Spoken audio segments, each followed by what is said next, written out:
అందరం కూడా ఒక కుటుంబం.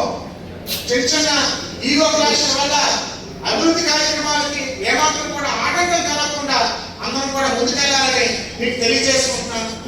ఇవాళ నియోజకవర్గం ఎంత అభివృద్ధి చెందిందంటే ఈ 2 సంవత్సరాల్లో ఎన్నో విజయాలు మనం సాధించామంటే దానికి మన అధికారులు ఎంతో పాత్ర పోషించారు.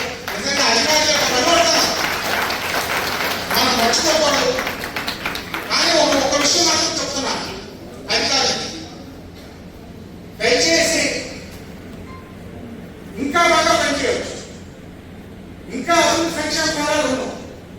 నాకు వచ్చినటువంటి ర్యాంక్ ఇంకా పైకి ఉన్నాం.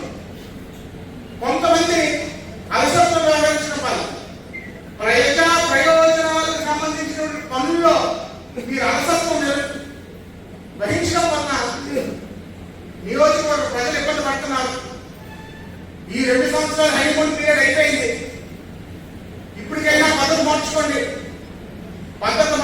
ప్రజల్ని ఇబ్బంది పెట్టే పని, ప్రజా సంక్షేమం, ప్రజా అభివృద్ధికి ఇబ్బంది పడే పని దయచేసి వ్యవహరించండి. కేవలం పబ్లిక్ గురించి, ప్రజల గురించి ఆలోచించే పనులు ఏ మాత్రం కూడా వెనకబడితే దయచేసి మీరు బొబ్బుల్లో పనిచేయొద్దన్న విషయం మీకు అందరికీ కూడా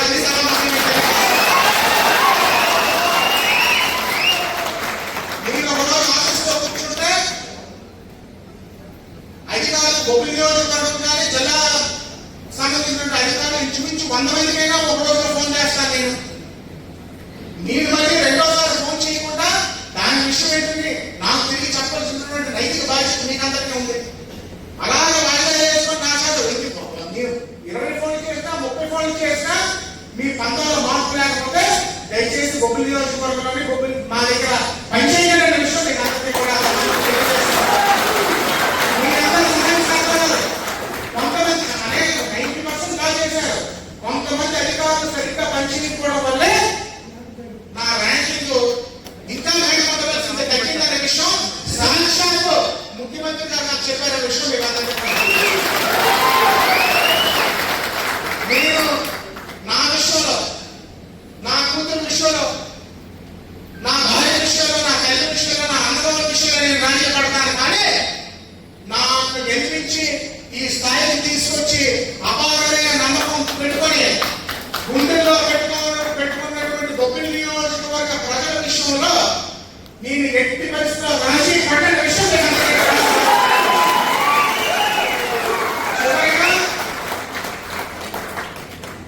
ఒకే ఒక ముక్క,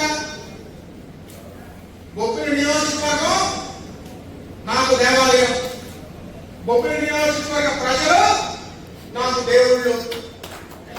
ఈ దేవాలయాన్ని, ఈ దేవుడిని పూజించి దేవుడితో నైవేద్యాలమైనటువంటి ఆ ఆలయం, ఆ భక్తుల యొక్క భావంలో చూసుకునే పూజారమే ఈ బొబ్బిల